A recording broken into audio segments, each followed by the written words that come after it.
So sabi niya, "Daddy, please, wish ko sana makauwi ka sa birthday ko. First time lang to, Daddy." Sabi niya ganon. Nagpaalam yung daddy niya na magbe-vacation kahit 10 days lang.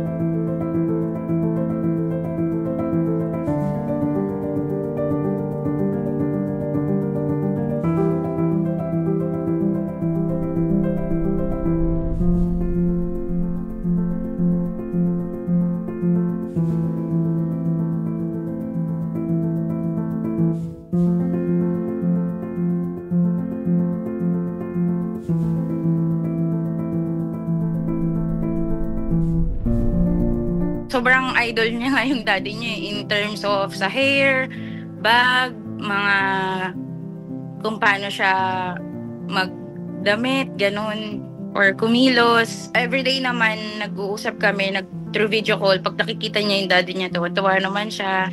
Sabi niya doon sa mga friends niya, may sinabi ko doon, pag inaway nila ako, lagot sila kay daddy kasi malaki yung muscle niya. Parang ganun siya.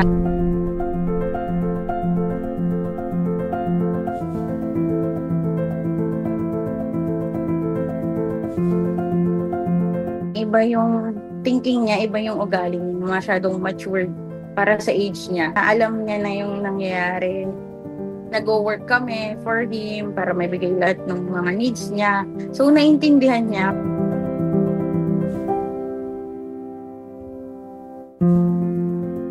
Magiging mahirap lang naman siya kasi pag hindi mo tinanggap.